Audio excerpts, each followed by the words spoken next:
Om Swastiastu. Assalamualaikum warahmatullahi wabarakatuh. Salam sejahtera bagi kita semua. Shalom, Namo Buddhaya. Di video kali ini, saya akan mengajak kalian untuk beredukasi tentang rokok elektronik atau sering kita sebut dengan vape. Namun sebelumnya, saya akan memperkenalkan diri. Saya adalah mahasiswi dari Politeknik Negeri Bali. Nama saya Anica Kristi Sembiring dengan NIM 20156444107 dengan program studi D4 Akuntansi Manajerial. Pada kesempatan ini, saya akan mengajak Anda untuk beredukasi tentang bahaya rokok elektronik atau vape bagi pengguna dan orang-orang di sekitarnya. Yang pertama, apa sih vape atau rokok elektronik itu? Vape atau rokok elektronik adalah salah satu jenis dari penghantar nikotin elektronik. Rokok jenis ini dirancang untuk membantu pecandu rokok tembakau mulai berhenti merokok, dengan beralih dari rokok tembakau ke rokok elektronik. Secara perlahan mereka belajar untuk berhenti merokok. Rokok jenis ini terdapat dalam berbagai bentuk dan ukuran, tetapi terdapat 3 komponen utama dalam rokok ini, yaitu baterai, elemen pemanas, dan tabung yang berisi cairan. Cairan dalam tabung ini mengandung nikotin, propilen glikol atau gliserin, serta penambah rasa seperti rasa-rasa buah-buahan dan coklat. Beberapa rokok elektronik ini memiliki baterai yang dapat diisi ulang. Rokok elektronik ini bekerja dengan cara memanaskan cairan yang ada dalam tabung dan kemudian menghasilkan uap seperti asap yang umumnya mengandung berbagai zat kimia. Pengguna mengisap zat kimia ini langsung dari corongnya. Yang kedua, apa saja yang ada di dalamnya? Kandungan yang ada dalam rokok elektronik atau vape yang pertama ialah zat propilen glikol atau gliserin. Kandungan di dalamnya yaitu untuk memproduksi uap air. Penelitian menunjukkan bahwa menghirup propilen glikol dapat menyebabkan iritasi saluran pernapasan pada beberapa individu.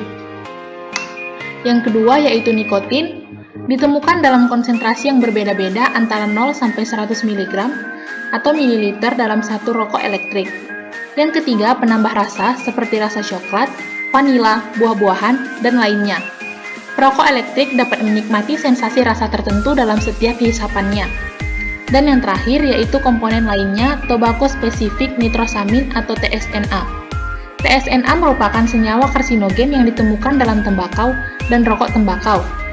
Nitrosamin dalam jumlah sedikit ditemukan dalam cairan rokok elektrik. Semakin tinggi kadar nikotin, semakin tinggi juga kadar TSNA-nya. Selain TSNA, juga ditemukan kandungan senyawa logam seperti kromium, nikel, dan timah.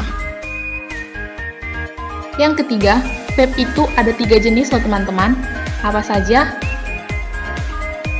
Yang pertama, seperti namanya, yaitu rokok elektronik satu ini berbentuk seperti pulpen dan merupakan salah satu jenis vape terkecil dibandingkan dengan jenis vape lainnya.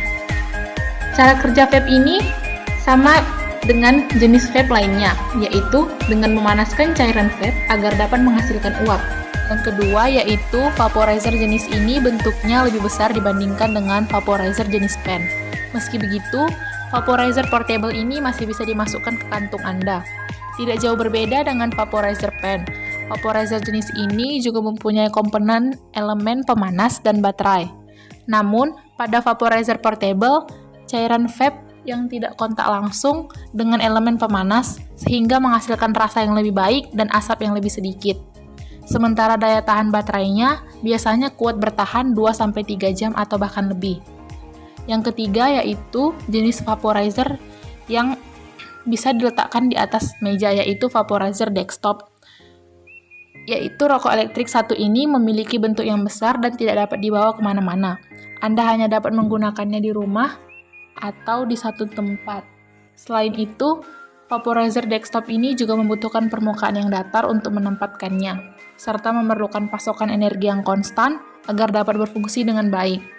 Karena mendapatkan pasokan energi yang stabil, hal ini membuat vaporizer desktop ini menghasilkan panas yang lebih maksimal, rasa yang lebih tajam, dan uap yang lebih banyak daripada jenis vaporizer jenis lainnya. Selanjutnya, apakah bahaya vape sama dengan rokok tembakau? Bahaya terbesar dari rokok tembakau adalah asap. dan rokok elektronik tidak membakar tembakau sehingga tidak menghasilkan asap, melainkan uap air. Penelitian menunjukkan bahwa kadar bahan kimia berbahaya yang ada dalam rokok elektrik adalah sebagian kecil dari kandungan yang ada dalam rokok tembakau.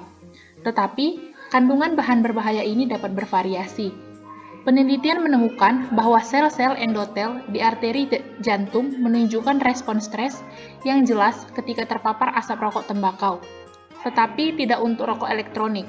Hal ini menunjukkan bahwa bahaya dari rokok elektrik lebih sedikit jika dibandingkan dengan rokok tembakau.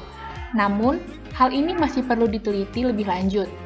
Para ahli masih memperdebatkan apakah rokok elektrik lebih baik atau lebih buruk dari rokok tembakau. Jadi, apa aja ya bahaya vape bagi pengguna dan orang-orang yang ada di sekitarnya? Bahaya vape bagi para penggunanya. 1. Menyebabkan ketagihan. Sama seperti rokok tembakau, vape juga mengandung nikotin yang dapat menyebabkan ketergantungan nikotin. Nikotin yang terkandung dalam vape dapat merangsang otak melepaskan hormon dopamin dalam jumlah banyak, sehingga mengakibatkan efek ketergantungan. Jadi, vaping tidak membantu Anda untuk berhenti merokok, tapi justru membuat Anda menjadi ketergantungan. 2. Membahayakan paru-paru. Meski tidak membakar tembakau, bukan berarti bahaya vaping lebih ringan daripada rokok tembakau. Pasalnya, rokok elektronik tetap memiliki kandungan nikotin yang dapat meningkatkan risiko peradangan pada paru-paru dan mengurangi kemampuan jaringan pelindung di paru-paru untuk melindungi organ paru. Tidak hanya itu, diasetil yang tergantung di vape juga dapat menyebabkan munculnya penyakit bronkiolitis obliterans atau lebih dikenal sebagai paru-paru popcorn atau popcorn lung.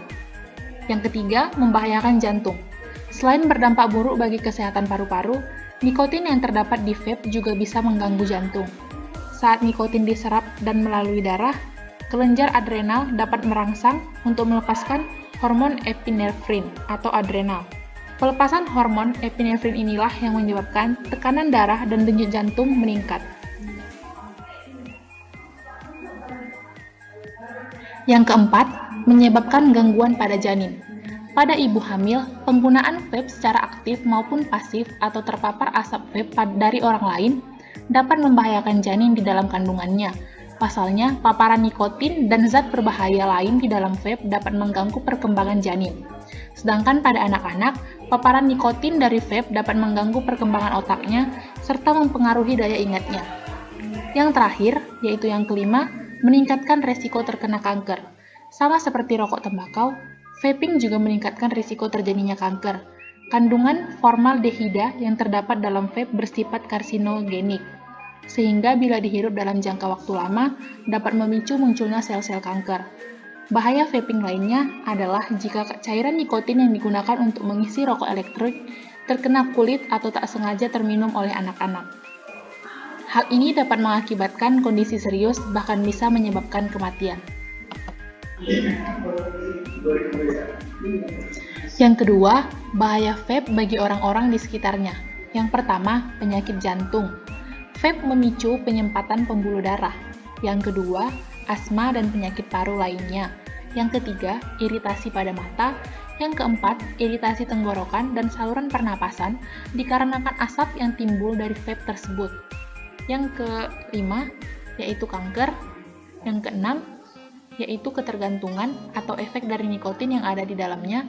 Dan yang terakhir atau yang ketujuh, yaitu merusak DNA. Berikut adalah diagram pengguna vape di Indonesia pada tahun 2019. Di umur 15-19 ada 10% orang yang menggunakan vape di Indonesia. Sedangkan di umur 20-24 tahun sekitar 15%, umur 25-29 tahun ada sekitar 20%, dan yang terakhir umur 30-34 tahun sekitar 25%.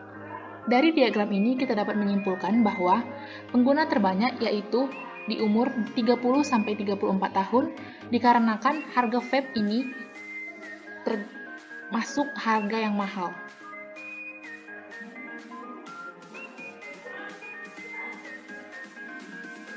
Jadi, masih yakin mau nge-vape? Katakan tidak pada vape ya. Generasi keren itu bukan generasi perokok loh. Baiklah, sekian dari hasil edukasi hari ini. Semoga apa yang saya katakan tadi dapat berguna bagi teman-teman semuanya. Terima kasih telah menyaksikan channel ini. Semoga video pembelajaran ini dapat teman-teman terapkan di kehidupan kalian masing-masing.